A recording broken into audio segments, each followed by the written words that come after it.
Talk show. We'll do it live! 6, 5, 4, 3, 2, 1. Manual override achieved. For station uplink, enter 3, 2.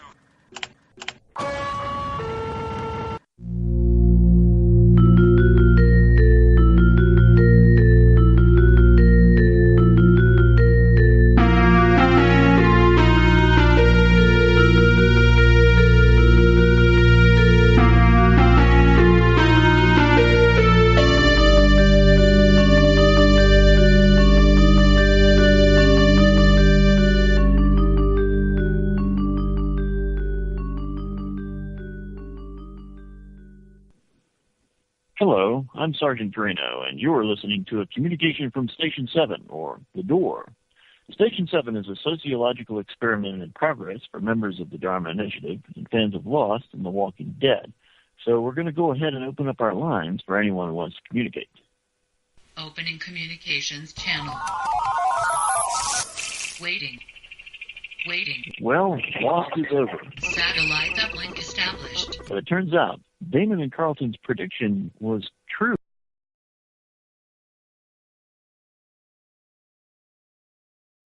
On Lost, they're dead. And that's really it. Like, we're not trying to be sneaky and they're going to come back as a zombie. Year 7, you're going to regret that zombie comment. I am really going to regret that. Year 7 is actually, the subtitle is Lost Zombies. And it's just everybody who we've killed off over the years coming back and trying to eat. It'll be brains. cool. It'll be like Stephen King's The When there's no more room in hell, the dead will walk here.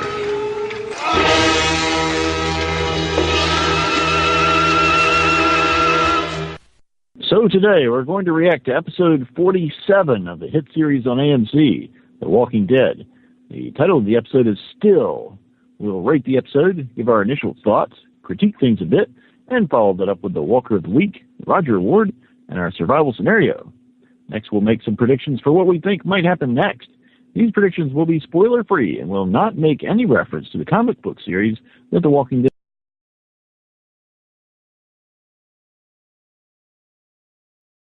section. So without further ado, let's get to it. First, a word from our sponsors. This week's episode is sponsored by the amazing Chinese shovel. Think it's just a shovel? No! It slices, dices, digs, picks, parries, pliers, screws, hammers. It's the only tool you'll ever need. Much more than a shovel. It's the amazing Chinese shovel. So, who have we got on the line tonight? Incoming transmission from Methodic John. Hey, Methodic John, how you doing? Hello, all. How's it going? Oh, not too bad. Not too bad. Been a little while. How are you liking the second half of the season so far? I think so far it's pretty good. I like what I've seen so far. I'll say that so much. Okay, good deal. And who else have we got up there? Incoming transmission from Mr. Bad. Hey, Mr. Bad, how are you doing today? Excellent, Sergeant. How are you doing? Not too bad, not too bad. Liking this episode. We'll see how much in a few minutes. Who else have we got up there? Incoming transmission from Michael. Hey, Michael, how's it going? Not bad. Not bad.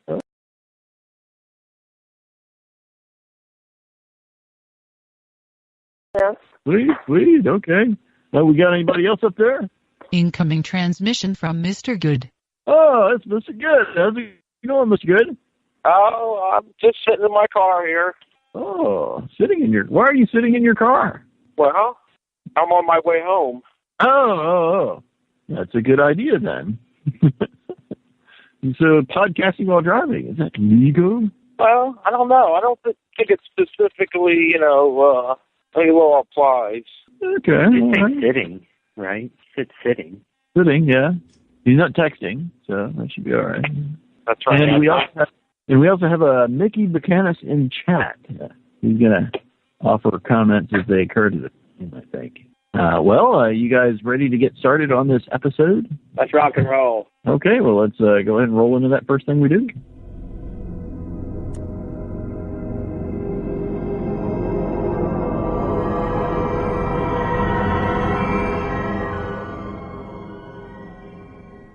night.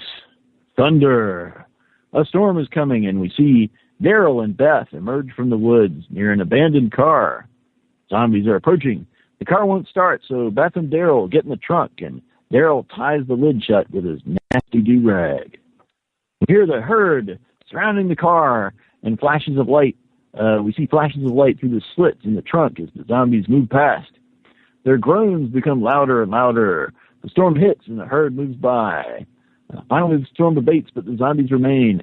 They brush up against the trunk lid, but don't open it. Daryl is ready with his crossbow, and Beth is ready with Daryl's knife. Finally, morning arrives, and all is quiet. Beth opens the trunk, and the zombies have left. Without speaking, they scavenge things from the car, even odd things like wheel covers and a broken rearview mirror. Finally, they move off down the road. Back in the woods, Daryl fires at a squirrel but misses. He retrieves the quarrel but finds it is broken. Beth digs a small hole, lays a fire, and uses the rearview mirror to direct sunlight onto the wood, successfully starting a raging fire in about 4 seconds. Daryl strings up the wheel covers on a trip line to create a noise if zombies try to enter their camp, and then he catches and kills a rattlesnake to eat, while Beth appears to be capturing beetles for a snack. Make camp with a primitive lean-to and mow down on her tasty servant. Beth says she needs a drink, a real drink. She decides that should be their next mission. Daryl ignores her, so she gets up, grabs a knife, and stalks off into the woods in search of wild booze. Instead, she finds walkers. She hides behind a tree and throws a rock to distract them into going in a different direction. It works, and she turns to see that Daryl was ready to rescue her in case things went wrong. He takes her back to camp, but she gives him the finger and demands to go find booze. She heads out again, and Daryl reluctantly follows. They come out of the woods to find a golf course, the Pine Vista Country Club. They head to the clubhouse and enter to discover that other survivors had apparently camped there, but eventually died out, with the last few hanging themselves and reanimating. There are many bodies. Daryl finds some money and jewels, which he takes. Beth wonders why. They enter the kitchen, where Beth spots a bottle of booze up on a high shelf, so she stands on top of a corpse in order to get it. Right after she gets the bottle, a zombie attacks. Beth breaks the bottle and glasses it repeatedly in the face, finally finishing it off with the knife. They find a store area, and Beth picks herself out some nice new golf clothes, but is disturbed at the corpse of a dead woman with her shirt ripped open, hung up with a sign reading, "Rich Bitch." Daryl covers it with a blanket. A clock gongs, and zombies swarm in on cue. Daryl takes them out with golf clubs. The last one he really takes his frustration out on, and finally takes its face right off with a tremendous swing of the club, spattering gore all over Beth's new clothes.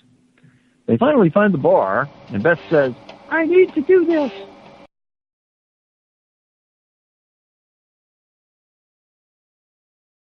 Daryl says, Beth gets ready to drink it, but starts crying instead while Daryl throws darts at pictures of rich people. Finally, he comes over and breaks the schnapps bottle and says, "Ain't gonna have your first drink be no damn peach schnapps." They leave. As they walk through the woods, Beth continues the game of guessing what Daryl did before the zombie apocalypse. She guesses motorcycle mechanic, but Daryl says it doesn't matter. They come to an old redneck house that Daryl says he and Michonne found. They go to a shed in the back, which contains a moonshine still. Daryl gets a bunch of moonshine, and they go inside. After some hesitation for fear of going blind, Beth tries it, says it's disgusting. Then she has another and says it now tastes better. She tries to get Daryl to drink, but he refuses, saying he must keep watch. Beth calls him her chaperone, and Daryl tells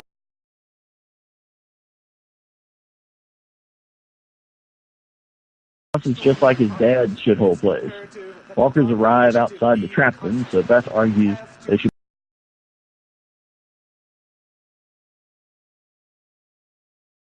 say, "I never." We learn that Daryl has never been out of Georgia, never been on vacation, and never been in jail, while Beth has never shot a crossbow or been drunk. After getting offended when Beth asks him about, Daryl gets up and takes the loudest piss in history. He yells a bunch of mean stuff at Beth until a zombie shows up outside. Daryl says he's going to teach her how to shoot a crossbow and drags her outside. He pins the zombie to a post with a quarrel, and then keeps trying to make Beth shoot the crossbow, yelling, "Come on, it's fun!" Beth yells at Daryl to kill it, but Daryl just keeps shooting it in the torso. Finally, Beth stabs it in the head. Daryl yells at her for ruining his fun. Beth says it's not supposed to be fun and speculates that someone could have found her dad as a zombie and done the same thing. Daryl says it's not the same. Beth yells at him to stop being a jackass, to stop pretending he doesn't care, that it's bullshit. Beth tells him he's treating her like crap because he's afraid of getting close. Daryl breaks down, and we finally discover that he blames himself for everything that went wrong at the prison. Blames himself for Herschel's death, but he's actually been racked with guilt this whole time. Beth hugs his back as he cries. That evening, they both sobered up. Beth says she knows why her dad avoided booze. It feels too good. Daryl admits that he's an asshole when he's drunk, and finally reveals that what he was before the zombie apocalypse. Nobody. Just a redneck asshole who drifted around with Merle and did whatever Merle said. Beth describes her naive hopes and dreams for her family and her dad, and that she knows, and now that she knows it was stupid. She tells Daryl that he's the strongest survivor, that he'll outlast them all, that she'll be dead someday. She says, "You're going to miss me so bad when I'm gone, Daryl Dixon." She tells him he must put his past behind him and decides they should burn down the shithole redneck house. So they light up Daryl's money that he stole, give the house the finger, and set it on fire. And luckily, they get far enough away from the property before the inevitable meth lab in the basement explodes.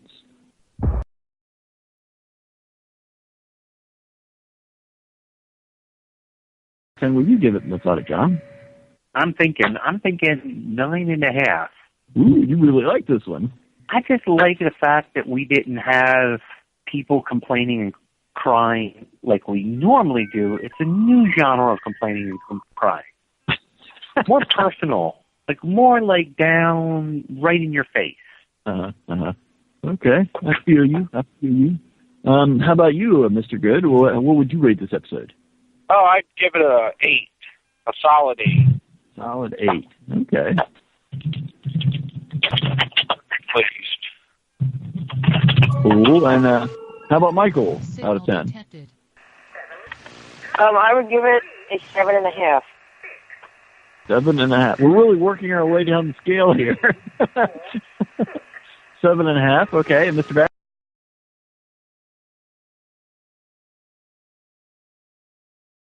But on rewatch, I had one nit, so I'm just going to give it a 9. But I loved it. I thought it was great. Okay. I would give it a 9 as well. And I think that's everybody. Okay. What worked and didn't work with this episode? What worked and didn't work for you, Mr. Bad? What really worked was the start with the trunk scene in the storm. I loved how they alternated the howling storms with the sounds of the walkers, and then it being so quiet and still, and then the sounds of the walkers, how they went back and forth, and that was great. I thought the country club scene was great. I actually will disagree with your summary. I thought those people were all murdered by somebody. I thought they were hung, and quite a number of them.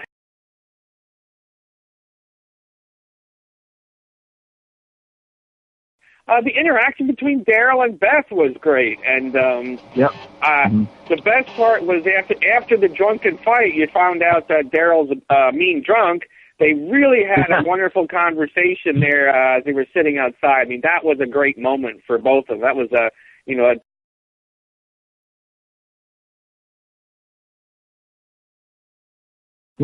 I guess, okay, so it didn't work. The one nit I had was when they actually burned down the house. I didn't think it particularly, I thought they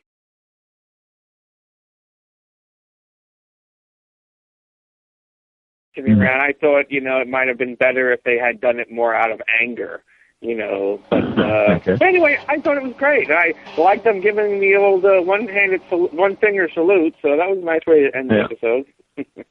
Okay. And how about you, John? What worked and didn't work for you? I like the fact that we got to see a bit more character development. It's good to see that. What didn't work was the slightly obscure quest for alcohol. That just kind of was a little weird, but, I don't know. I think I would have picked something else. I think I would have been on a quest for like a BJ or something more riveting than a bottle of alcohol.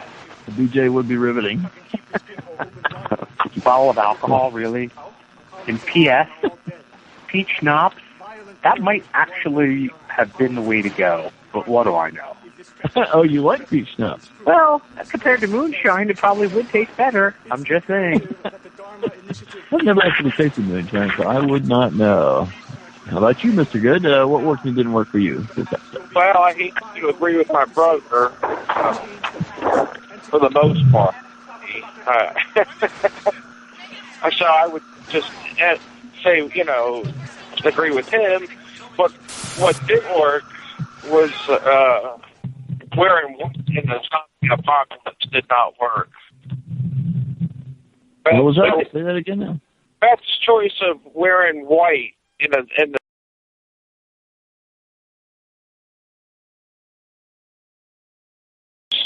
that didn't work. I'm trying to think. When she got the gore splattered all over her new shirt, did she ever change shirts, or did she just keep on wearing the bloody shirt? I think she put the white over the yellow, maybe. I don't know. He took off the white and left the shirt underneath that was bloody. I thought she left that on. Yeah, she took off the white thing, but then she still had on the bloody polo shirt. And then I don't think I ever saw her. I can't remember the last scene. I can't remember if she changed clothes again. But it seems silly that she wouldn't, because there was plenty of clothing there. You got anything else, Mr. Good? Yeah, they did. What didn't work was his choice of club. He was he was using like a 3 or 4 iron, and he should have been using a big dog, driver. Okay. Yeah. Other than that, That's pretty cool. You were able to identify the clubs just with those, quick cuts that we had. It was I thought it was a good, one of the better episodes. Yeah. How about you, Michael? I think you rated it the lowest of the group. So what worked and didn't work for you? Well, I'll start off with what worked, because my list is kind of divided, but here. So what worked, I think Beth and Daryl at the beginning getting the police car was pretty cool, and it was a bit of a change, to like the suspense that's going on. Yeah. I thought that was cool. I thought it's kind of amazing. Just to stop you for a second. Yeah. Okay. I thought that scene was particularly impressive, considering that we didn't actually see a single zombie during that whole sequence. It was just them in the trunk and sound effects and little white. Like the only thing you saw was you could see like a tiny fraction of a zombie too, like the crack in the. Yeah. But anyways. Pretty cool.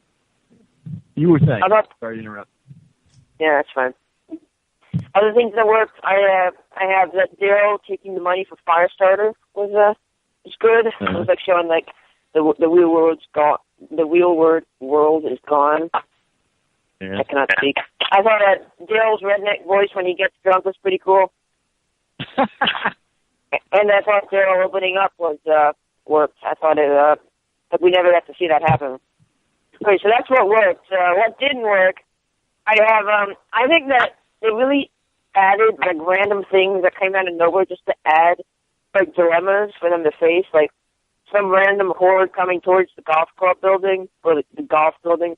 I also have the random bell striking the hour and it calls the zombies. And I think that actually Daryl pushed it up or whatever, but yeah, he did. It was tilted over and I guess not working. I guess it started working again when he set it upright. Yeah, and then last I have down that Beth being stupid, which it seems it's pretty harsh, and I guess I don't really mean that, but I just think if she's gonna go get her first drink, she should try to be like more collected, or you know what I mean. I'm trying to. When she was in the woods, wasn't she acting like she had a booze radar or something? She was like telling Daryl, "No, I think the booze is the other way." No, but what she did, she first went in the woods, is stop and look back and expect him to be coming. Right. Using her feminine wiles. That's all I have. Okay. And let's see what worked and didn't work for me. The character moments, again, this week, I feel like they've gotten some really good character stuff recently. I just feel like there's just been a general improvement in the writing and dialogue, in particularly this half of the season. Maybe that's a Gimple thing, I don't know. I like the development of the relationship between Daryl and Beth. Don't know what kind of relationship it's going to be yet, but we'll see. I liked the survival stuff. I thought there were some good nods to, realistic survival stuff. The way they collected the wheel covers and then used them to make a trip line and use the mirror to, light a fire, and just some of the stuff they collected as they were going around, like when they were in the country club, Daryl finds in the kitchen, I want to say he finds an empty little spice bottle, and he collects that because, it's a handy little bottle to have him put something in. So I just kind of like that stuff. What didn't work for me, I agree with you guys who said that the hunt for the booze was a little contrived. The only other thing that bugged me a little bit was when Beth first walks off by herself to find booze, and she encounters some zombies and hides behind a tree and throws the stone to distract the zombies, and it works, and they walk off to the side. It seems like as soon as they're off camera, suddenly they're nowhere around, and her and Daryl are just talking. Suddenly the zombies are a long way off and you can't see them anymore. So I found that a little bit strange, but artistic license. Okay, smartest, dumbest. You want to go first on that one, Michael? What was the smartest thing somebody did, and what was the dumbest? I'll start dumbest. Okay, I think Beth trying to get alcohol was the dumbest. I'm not saying it was dumb. I'm saying out of the episode it was the dumbest. You probably don't understand that. Obviously she was to do something in the zombie apocalypse, but I think she should have had more of a plan instead of just running out and, you know what I mean? Uh-huh, yeah. So that's really the only dumbest. Smartest, I think, is Daryl, saving Beth's ass, more than once. So, I don't really have much. And I guess the only other thing would be them getting in the car at the beginning to avoid the zombies. Yeah, that's pretty cool. Okay. Oh, and before I forget, Mickey Buchanan in chat gives the episode a 9 out of 10. Mr. Bad, what was your smartest dumbest? Yeah. What was your smartest dumbest, Mr. Bad? I think I'm very much agreeing with you about the survival practices they were doing. That seemed very smart. The only other thing that I thought was really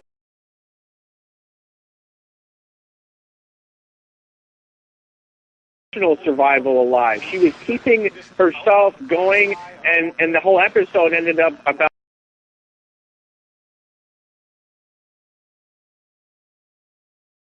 really showed herself to be Herschel Green's daughter. I mean, I really think both her and Glenn have really showed how they have really picked up on Herschel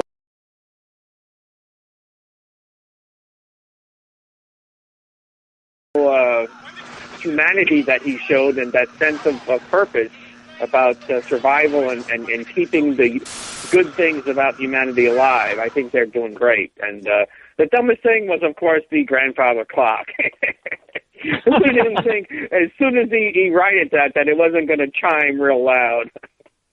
Yes.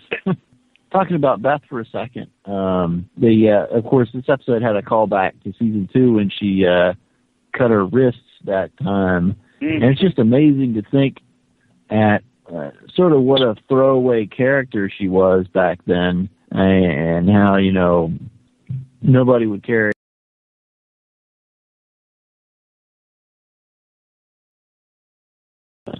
someone you can actually invest in a bit.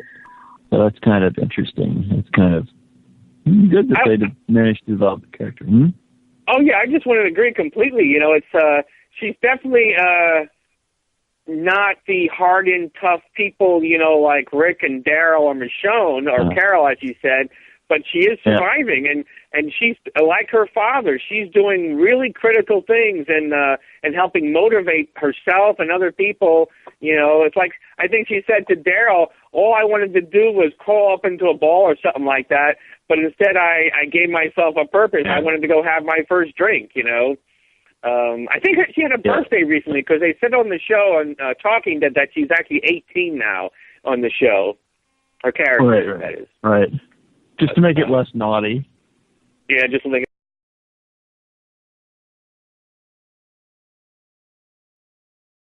Somebody said now. it's 28 now, yeah. Mm. Let's see. Okay, Mr. Good, what was your smartest stuff? Well, I think Steve took mine. I thought it was, starting up, turning over the clock was a bad idea. That was, yeah, not using enough club. His portraits of club. Wearing white, the idea of wearing white, I thought, was not a good idea. Yeah. Not unless it snows, right? I like when she said, you want to spend our lives staring at the fire eating mud snake, Suck-ass camp. Suck-ass camp eating mud snake. Yeah, that was a great quote. And then when they returned, they said about the bad moonshine make you go blind, and of course Darryl said, ain't nothing worth seeing it anyway.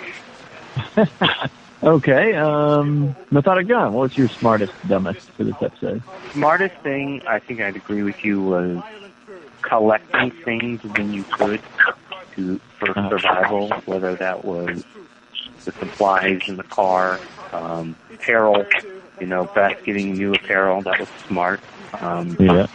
So a lot of dumb things that I feel like so many dumb things, but I think the dumbest might have been the dumbest thing was setting that house on fire in the middle of the night.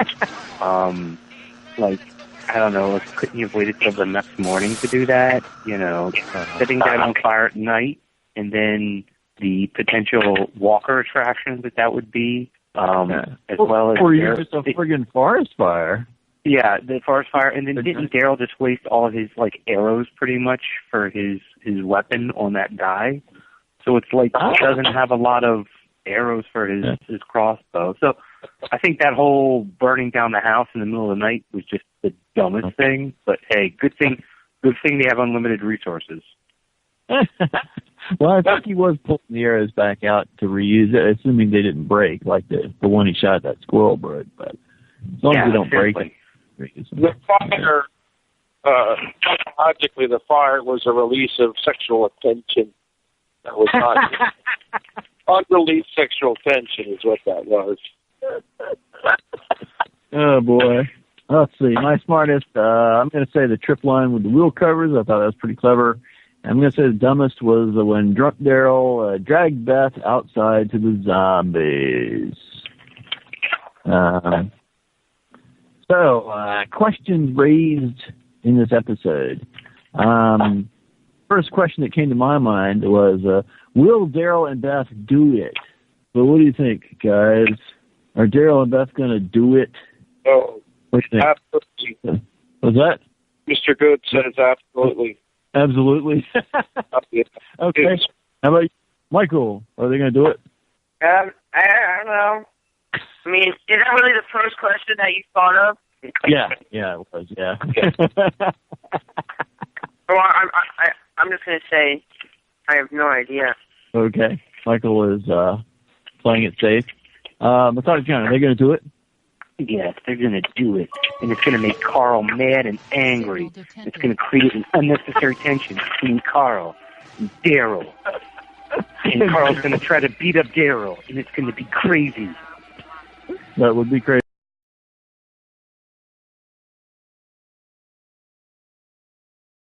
About you're gonna miss me so bad when I'm gone, Daryl Dixon. I think they will get together. Yeah. I was a little bit surprised that they didn't do it in this episode. Even I was kind of expecting that I Never game. I was kind of expecting it to end with Beth going, "I never had sex," and then neither one of them drink, and then they just get up and go into the bedroom or something. Well, right before she said, to burn it down, he was saying and asking about going inside. Well, what does going inside mean? That was sex. Yeah. No, Daryl was saying about going inside. And then she says about burning the house down, so. Yeah. Yes. Yeah. That's how they took care of, the answer to sex for that evening. They burned the house down. So here's a question for you guys. Daryl, as cool as he is, he does seem to kind of sometimes be awkward around women. Do you guys think Daryl is a virgin? Is that possible? What do you think? Anybody? A person who has never had sex. Oh, okay. Virgin? Yeah, I just didn't hear the last part. I think, that'd be good. That'd be a good twist. I would think so. That's possible.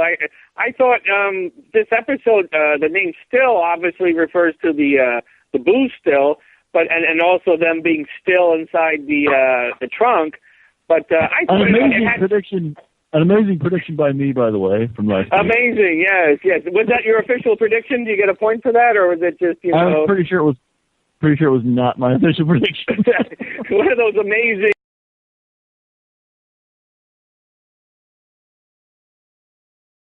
Mr. Mark getting logged correctly. No.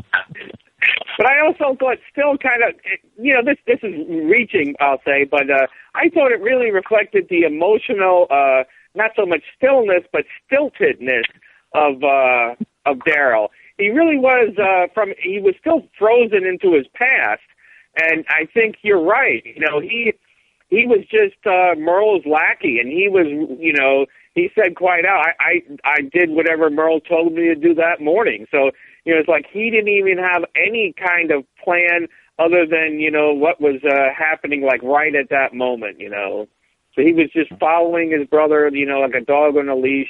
He didn't have any life or direction of his own.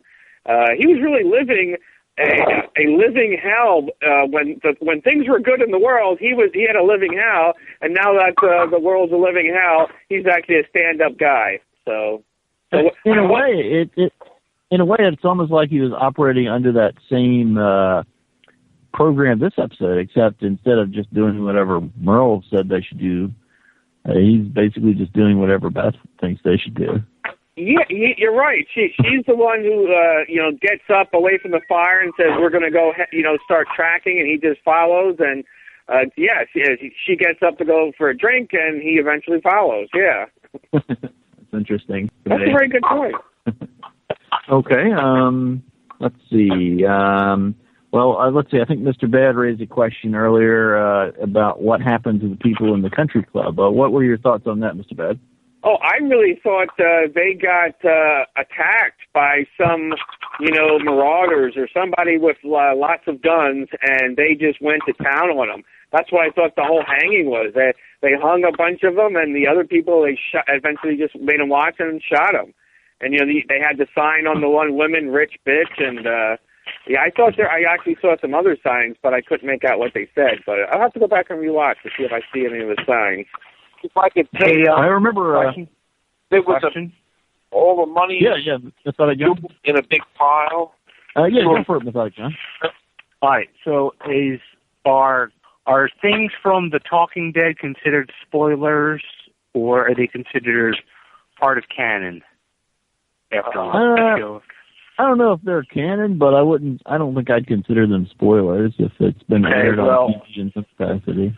All right. Well, then, for the record, what they said on Talking Dead afterwards was the rich bitch and all the other people that were hanging were hung by the lower class, quote, maybe employees or just general people in the community, and the people that were hung that had the signs on them were like were the country club members who were basically killed by the revolting lower class who were revolting against the upper class elite. So I think Mr. Bad got it right on the dot with his. All right. It's like a Russian Revolution thing. So it's like they were playing the Hunger Games, them revolting against the elite. Exactly. In the Hunger Games, there's no teams. That's true. Like the proletariat versus the whatever you call that. Bourgeoisie. Yeah, up the proletariat, down the bourgeoisie. Oh yeah, I think on one of the walls I remember it said something about "Welcome to Dog Trot," which I didn't understand what that meant. I didn't understand that either. Yeah. I thought a Anybody dog got any trot or something insight? might refer to a like there's a dog leg that refers to a golf kind of thing, but I don't know what a dog trot was. I don't know. That doesn't Maybe make sense. it was like a local like town or something. Maybe it was like a name. Yeah, it could be. Okay, were there any other questions that people thought were raised in this episode? Michael, did you have something? You seemed surprised that at the question that occurred to me. So did you have any other question you thought was worth raising? No, not really. Okay, quote of the week. I got a couple. Does anybody else have any quotes that they would like to go with? I have a few. Ooh, what you got, Michael? I have Beth simply saying, "I need a drink." I also have, my dad always said drinking bad moonshine could cause blindness. And then Daryl says, ain't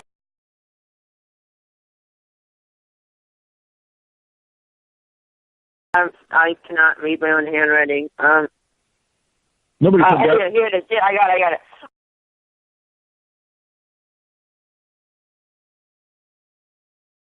Of nothing. Say who you are, not who you were. Mm-hmm. That's what I have. Was it say who you are or stay who you are? It's say. Or maybe it's say. I don't know.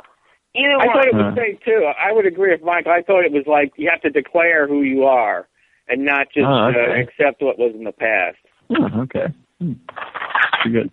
Okay, anybody else got any? I'm sure. I think we stated all the good ones I had, about the suck-ass camp and eating mud steaks and Beth about, you're going to miss me so bad when I'm gone, Daryl Dixon, and he's going to be the last man standing, which actually could be very interesting in the long run, but as a prediction, that might be my prediction. Ooh. The only other quote I got is, I ain't going to have your first drink be no damn peach schnapps. I like that one. Yeah. Okay, you guys ready to move into the Walker of the Week? Roll on. Okay, let's roll. Walker of the Week. Okay, this is the award we give to our favorite Walker of the Week or to a character we think behaved in a manner no better than a Walker. So who gets your award, Methodic John? I think it is Daryl. He was not acting like a... Yeah. Wow, a bold choice. Hey, man! Daryl for being an asshole drunk, I guess. Yeah, just generally Daryl for being a jerk across the board there. Treating Beth like crap until she calls him on it. Okay. Yeah. I feel you. Okay, who gets your Walk of the Week award? Michael? Well, actually, I got three. So I'm going to say one, and then I'm going to say the other two have just been nominated, okay? Okay. So I think the Walk of the Week was the one that got a bottle smashed over his head by Beth. That's the Walk of the Week. The wine bottle in the face, you kept stabbing him. That was mine, too, yeah. And then the other ones that might have been it were the hung zombies and the target practice zombie. Target practice zombie, yeah, cool. And before I forget, Mickey McCannis in chat says that he liked how Beth gets a new shirt on and looks nice, and Daryl splatters zombie brains all over her. And he thinks that Daryl and Beth are both virgins as well. Okay, who gets your Walk of the Week award, Mr. Good? Who was just emailing in? That's Mickey McCannis. He's in chat. He's chatting. Well, that I was calling that zombie like zombie, like 4, because he laid take off that head and he sliced that head and sliced it right into her. That was pretty great. That's your Walker? Yeah, I would agree.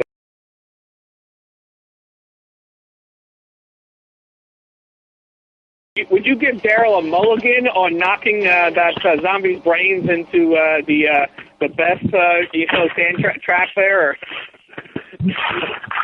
That's it lays. Play it as it lays. What's bad? Oh, I agree with Michael. The broken wine bottle in the face zombie. She kept stabbing him in the face. I thought that was pretty. Isn't that the second time you said that? Yes, it is. Well, you asked me, so I just repeated.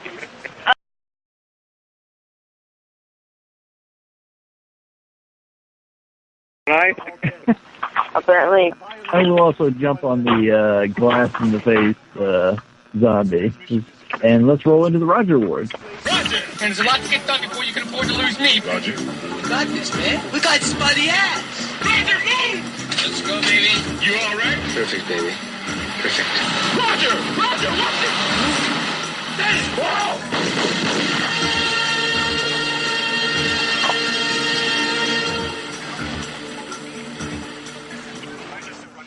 Okay, the Roger Award is the award we give each week to the character that we think kicked the most ass, but is also a character that we think might potentially at some point get killed off in the story.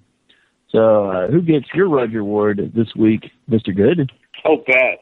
Beth gets your Roger Award. Okay, and Mr. Bad? I'm going to have to agree with my brother. I'm really afraid that, the three surviving Greens, those actors, Herschel Green, Maggie, and Beth, are really have shown some amazing talent, and the more intense her character, and she's interacting with Daryl, that sort of means that she's going to die. the better character moments, after they give you those great scenes, you don't have long to live. Okay, all right. And what do you think, Methodic John? Not a lot of choices, huh? Yeah, A or B. Yeah, I guess it's got to be Beth by elimination. Well, she did kick some ass. She killed multiple zombies this episode. She had quite a few zombie kills this episode, actually. Yeah, pretty strong. How about you, Michael? Who gets your Roger? Beth. There's not many choices. Okay. And I guess it's going to be unanimous. I give it to Beth as well. I didn't have anything listed for zombie behavior. Does anybody have anything, or shall we skip that segment? You need to play them with a bigger club. So if you're going to, play like zombie golf, you need to have the big dogs. You got to get your drivers out. Don't screw around. The only thing I'll mention about zombie behavior was when they were locked in that car trunk. I really thought they must be attracted by the smell, because I don't know if any zombies actually saw them go in, and they were there for a long time with no real movement, unless they were attracted by the lightning flashes off the windows or something. But I really thought at that point, are they smelling them? Well, my impression was that the zombies were after them even as they were emerging from the woods, that herd was basically right behind them, and they were looking for some way to get away from them. So the zombies were already on the way, after them even then. But when they hit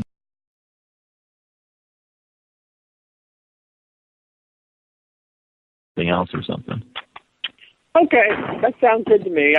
I guess I'm just overly concerned about zombies smelling you, because like I said, I fart a lot, so I could be in danger if the zombies have a good sense of smell. Yeah.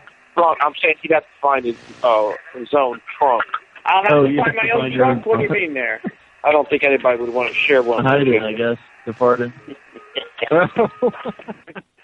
Well, I could probably rig something up very similar to my baby zombie-proof carriage. I could have some kind of hoses taking the fumes out, perhaps.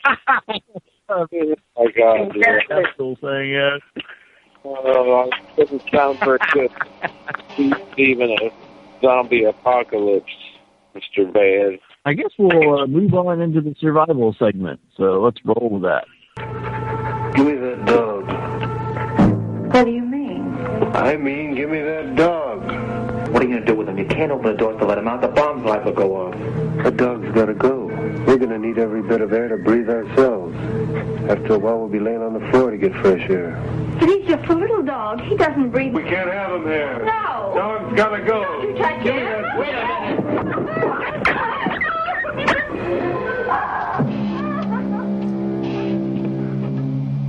Won't do you any good to cry. It's all over. In a little while, you'll be thanking me. Get rid of that dog and help it off a lot. Oh, my God. You'll be glad we don't have that extra pair of lungs when you're laying here gasping for breath. Okay, this week's scenario is you're Daryl, and Beth keeps walking off in the woods by herself looking for booze. What's your plan? How do you deal with this? What do you do, Michael? What would you do, Methodic John? What's my choice?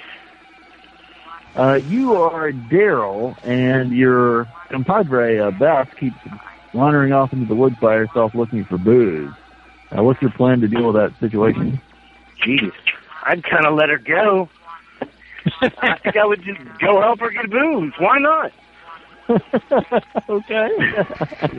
Okay, I would just like, because if I'm not able to convince Beth that it's just pointless, I would just try to stick close to Beth and keep her safe. Okay, so pretty much what Daryl did then. Yes. Except that he didn't try to convince her it was pointless. He pretty much just sat there and said nothing. All right, Mr. Good. Oh, I would have gone along with help her find some booze. Okay. And we'll add this to the scenario. For those of you who do intend on applying Beth with alcohol, what would you give her? What would be your first drink of choice for Beth? You mean it's not corn whiskey, moonshine? Yeah, you get to pick whatever kind of booze you give Beth. What would you give her? Well, I thought peach schnapps was probably one of the best. Okay, all right, that works. Okay, Mr. Bad, you're Daryl Dixon. Do you help Beth get booze? And if so, what are you going to apply her with? Oh, absolutely. You know, I would be happy that all those midnight subliminal messages I was whispering in her ear, you really want to drink, you really want to drink, with me, you really want to drink, with me, finally worked, you know? So I would happily go out and get her booze, you know? And what would you get her? You know, I would try to mix up one of my famous chocolate martinis, I think, you know. Oh. Although I actually even make something better. I make a great combination of of an Irish type coffee, you know, putting in a bunch of liqueurs. So that actually went good. You get the caffeine and the alcohol buzz going. Huh. Next time you're down here, you need to ply me with one of those. That sounds pretty good. Yes, it's actually very good. It's Frangelica, you know, the normal, nice, good Irish whiskey, Jameson, and then, you know, some of the Starbucks coffee liqueur, and then there's a chocolate liqueur. Very nice. Yes. And the Frangelica, And, they all mix together. It's sort of like a nice, it's very good, not too sweet. Uh-huh. And let's see, what the heck? I guess I'll help Beth get a drink as well. And I guess I'd give her either a nice lime burrito, those are pretty good, or maybe some absinthe mixed with some sweet tea. That's pretty good too. And did any of you earlier fellows have a drink?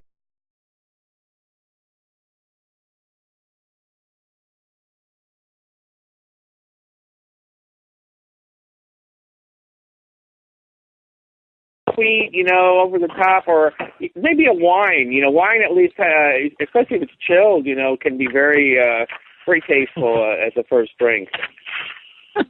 Carl didn't like it. No, he did not. No, I can remember on Big Bang Theory, Sheldon describing wine as, you know, grape juice that burns. Pretty good. Okay. What would you do, Methodic Gun? And then I guess we'll go into part B of the question, depending on what you do. So yeah, just earlier I did answer what I would do, which was help her get wine, help her get get drunk.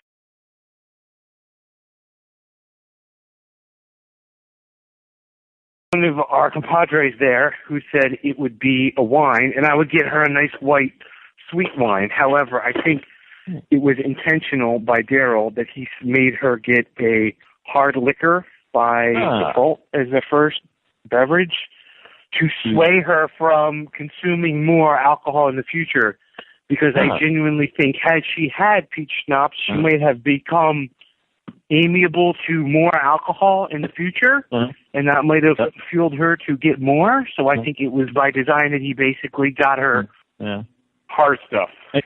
Except that apparently it didn't work because she was drinking out of that friggin' jar for like the whole rest of the episode and didn't even get a hangover. No, and she said at one point, I can see why my dad didn't like this, because I would like to be this way all the time, and that's not a good thing. Daryl's like, do you feel sick? She's like, no. The genes, she's got the alcoholic genes. She just genetically can handle that hard stuff, I guess. Okay, are you guys ready to move into predictions? Ready, sir. Okay, let's do that. Let's move into predictions.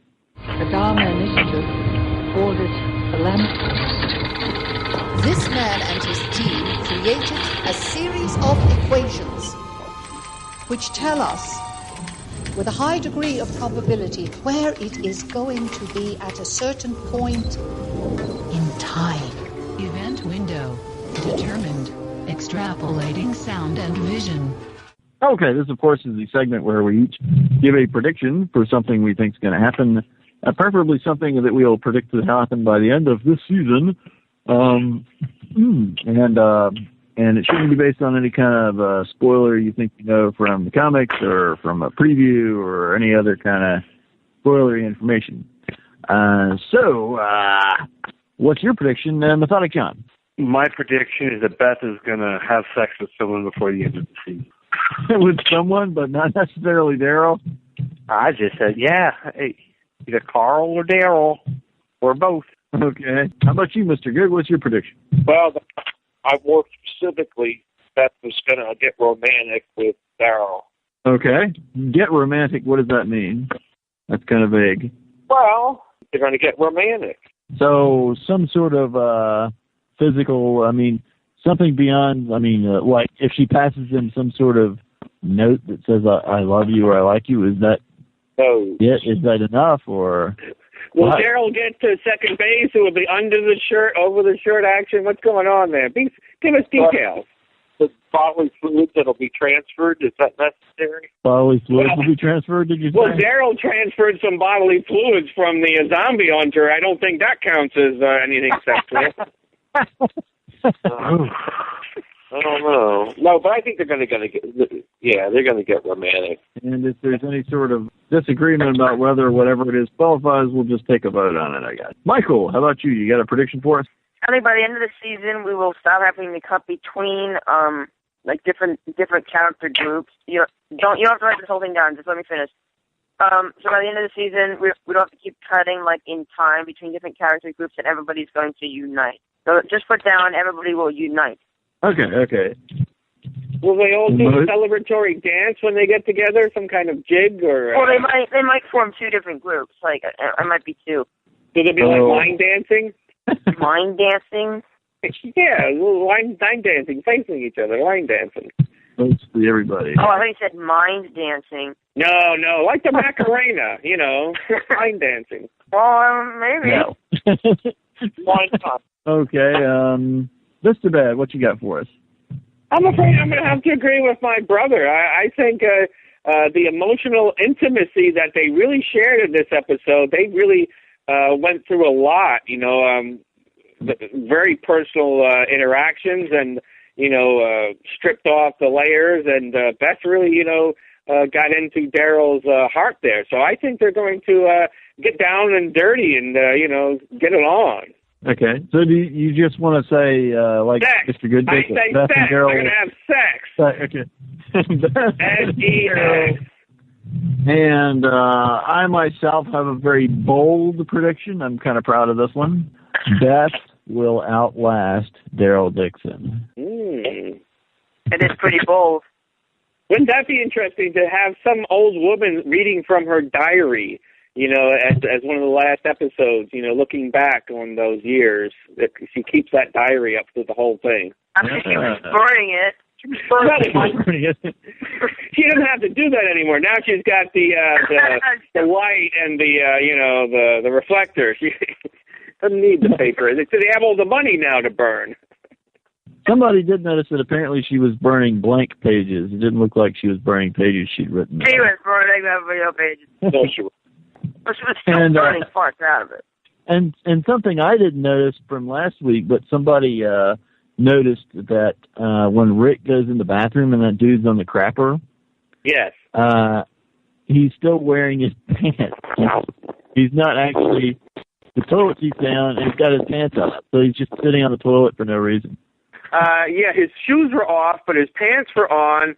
Well, maybe he was like changing, or well, the water doesn't run, so he couldn't have been doing that. I can't really imagine what he was doing.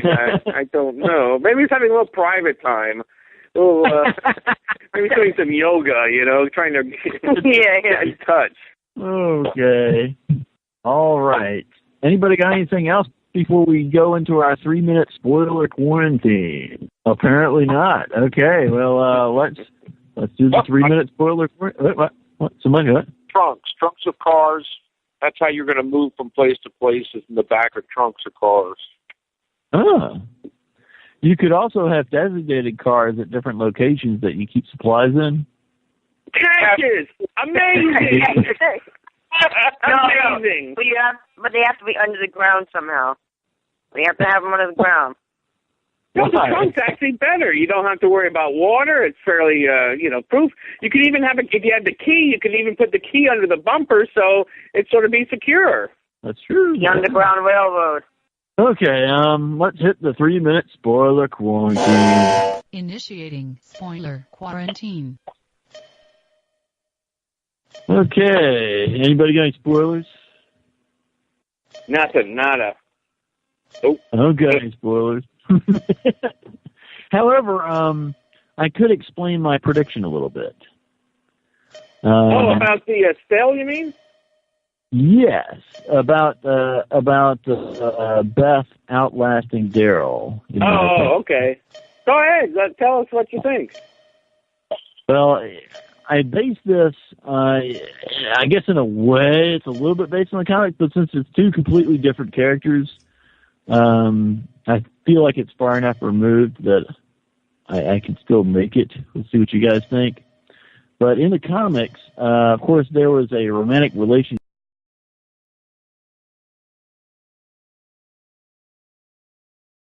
Yeah. And eventually the cannibals, the hunters, captured Dale and amputated his leg and ate it. But it turned out that Dale had actually walked off from the group to die because he knew he had been bitten.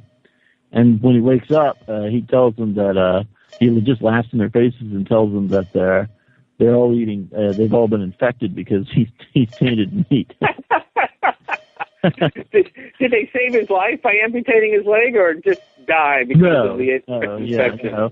He is infected. He's going to die. They mutilate him, and then they leave him for Rick's group to find, and Rick's group does find him, but he's mortally wounded, and he dies with Andrea at his bedside in the comics. And I could totally see Daryl going that route, him going off to die by himself if he gets bitten. I could see him doing that. Him laughing in the face of these cannibals, knowing that they're all going to die because he's infected them. I could see him doing that. And I just think it would be very ironic now that Beth has made that statement that he's going to be the last one standing. What if he's the next to go? I could potentially see that. Yes. If Terminus is not a good place, he might be the next sort of Herschel-like character to do something spectacular and maybe save the group or something, or just be the person they off. Yeah. So we'll see. I'm probably wrong. Hey, Ned. Trying to think if I know. Do what? I was here. We could make a prediction now, really go on a limb and say who's going to be the last current character to be on the last episode. Who's going to survive? 9, 8, 7. Well, I'm going to say the last episode of the whole series, or the last episode of the 1. Series. It's either. I don't know. I think it's way too far in advance. Nobody's going to remember that. What do you mean? This is gold here we're recording. Somebody's going to take these recordings and probably put them in a cache for future, edification. I guess I could just add it to the list down here. What? Did you say something, Michael? No, I didn't. That was hard. Could have swore you did. Okay, so Dad wanted us each to predict who the last recurring character is in the entire series. Is that right? Yeah. The last survivor. Yes. who is going to be the last man or woman standing. Right? Yes. And, you know, I was always a big Carl supporter, but I like your idea best because Carl could eventually take the place of Rick as a leader, but I could see him, you know, dying in some way, you know, some way, and them actually not even showing that, going really far in the future, showing Beth and reading from her diary. So I'm going to go say Beth is the last one standing. Okay. What do you think, Mathai, John? Who's going to be the last person standing in this TV show? I think it's going to be a minority. And well, if there's only one of them, it's minority. An Asian, a character we haven't seen yet. You know what? A character we haven't seen yet. I mean, an Asian baby of some kind, maybe? Yes. Maybe Maggie's daughter will be the last character. Do you want me to put Maggie's daughter, or are we still putting Maggie's child? Maggie and Glenn's child. Or maybe it's someone else's child. Okay. Michael, who's the last person standing?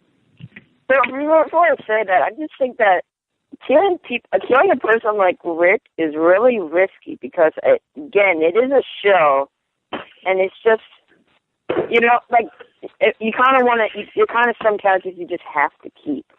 And if they're going to do something like that, then they should expect the fans to get really angry or something, or at least react to it. So I'm going to say Rick. All right, and Mr. Good.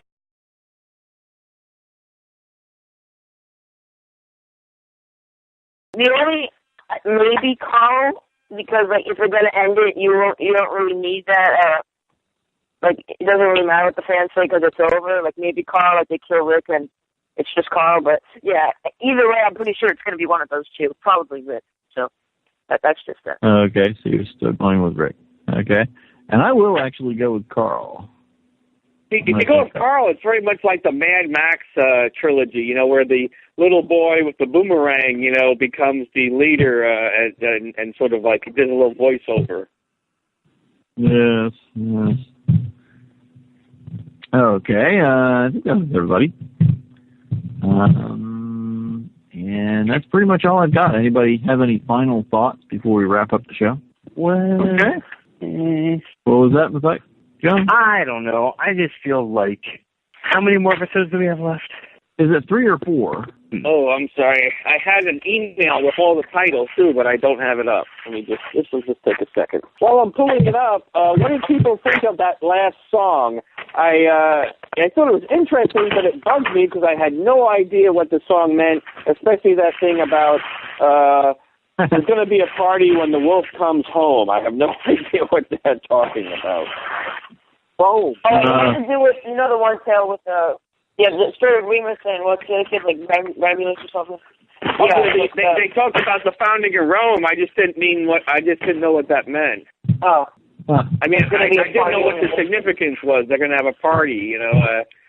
They actually mentioned about the founding of Rome and something about a mother who, I can't remember it now, but it didn't make any, I didn't understand what. Probably a reference to House Stark. House Stark. Tony Stark. Yeah. Okay, there's 4 more episodes to go. There's Alone is the next one, The Grove, Us, and simply the letter A. A. That's what it says. They're getting very lost. It's a very lost episode there. A. Question mark. Yeah. Yes, question mark. Well, they have burned down, you know, Jacob's cabin now, and Jacob Still's gone, so Jacob's going to be unhappy, but... All right. Well, as Karen DeGroot herself has written, careful observation is the only key to true and complete awareness. Your next tour of duty will last 1 week, and during that time you will observe The Walking Dead, a sociological experiment in progress. What is the nature of the experiment, you might ask? What do these subjects believe they are accomplishing as they struggle to burn down some redneck houses? Perhaps you, as the observer, can find out. Each time your hate mail is filled with the fruits of your diligent observation, send it to Station7, thedoor@gmail.com, and presto, it'll be transported directly to us. Or you can leave us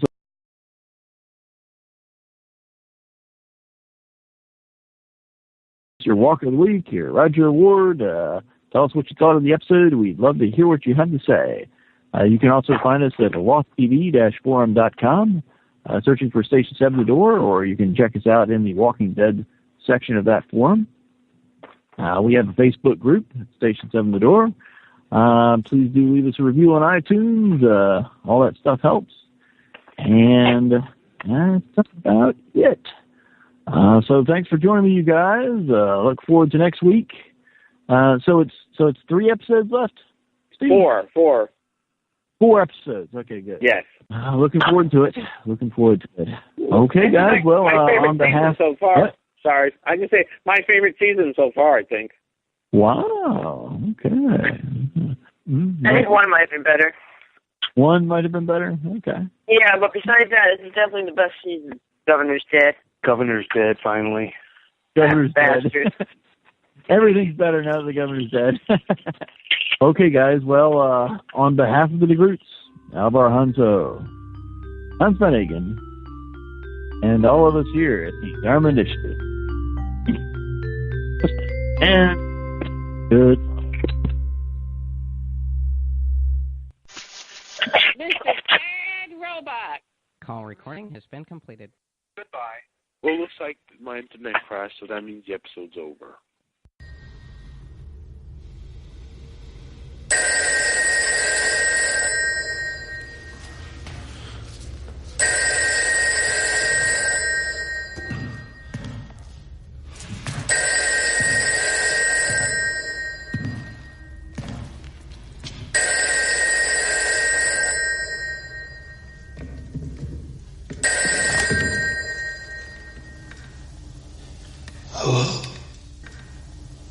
Hey there, Sheriff Friendly. It's your old pal Merle. Bet you're real glad to hear from me again. I've been keeping a close eye on my little brother, and he's doing all right. When the shit went down in that prison, he kicked more ass than just about everybody else combined. He even blew up a tank on his own with nothing more than a walker and a stick and a crossbow.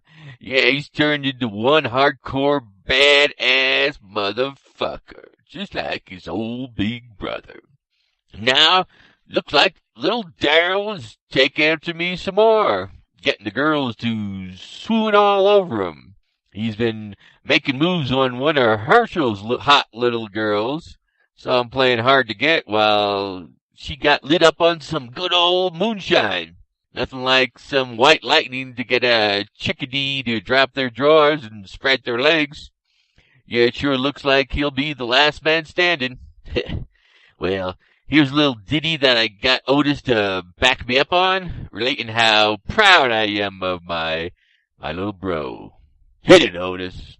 I went foraging the other night, start drinking and got real tight. Played Never with my friend. Felt so good I had to play it again. I said, hey, Mr. Dixon. Hey, chaperone, look at here. Draw 1, draw 2, draw 3, 4 glasses of shine. I saw a walker stalking in the sun. I said, baby, we can have some fun. He looks like a fine a target as it can be. Well, come on down and shoot with me. I said, hey, Mr. Dixon. Hey, chaperone, look at here. Draw 1, draw 2, draw 3, 4 glasses of shine. Gerald!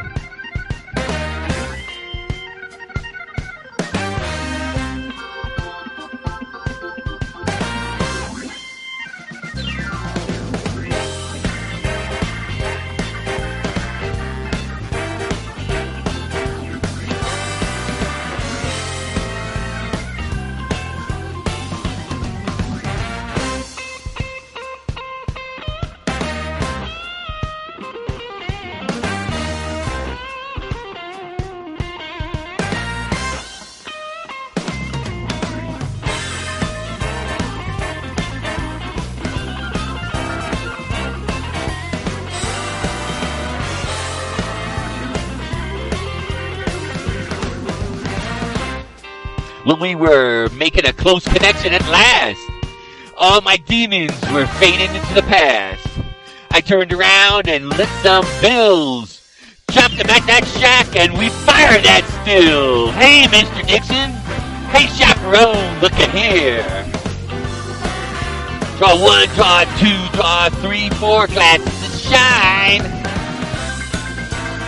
Well, Survivor Girl gave the word, and all of us cats split the bird. I heard my past burn away. I walked into a bright new day. I said, hey, Mr. Dixon. Hey, chaperone, look at here. Hey, Mr. Dixon. Hey, lover.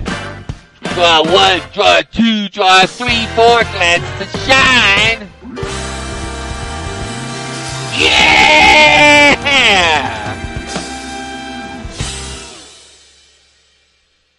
Yeah. How's about a big hug for your old pal Merle?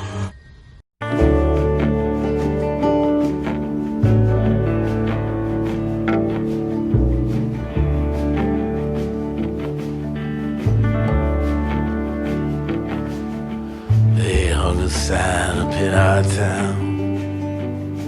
If you live it up, you won't live it down. So she left Monte Rio's son, just like a bullet leaves a gun. With the charcoal eyes and Monroe hips, she went and took that California trip. Oh, the moon was gold and her hair like wind. Said, don't look back, just come on, Jim. Oh, you got to hold on, hold on. You got to hold on, take my hand, standing right here, you got to hold on.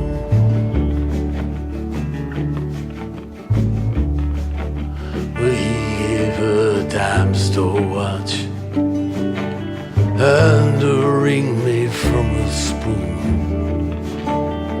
Everyone's looking for someone to blame. And you share my bed, you share my name. Well, go ahead and call the cops. You don't meet nice girls in coffee shops. She said, baby, I still love you. Sometimes there's nothing left to do. Oh, but you got to hold on, hold on. Baby, gotta hold on and take my hand. Standing right here, you gotta hold on.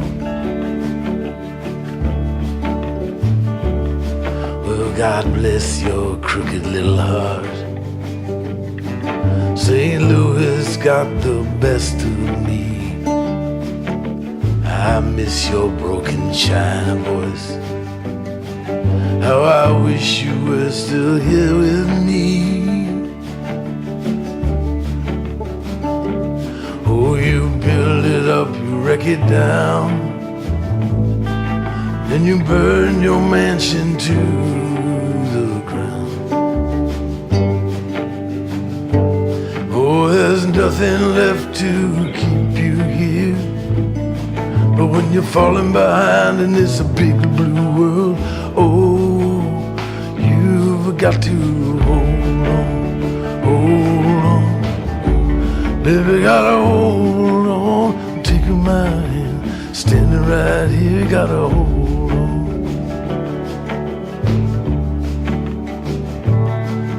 Down by the Riverside Motel, it's 10 below and falling.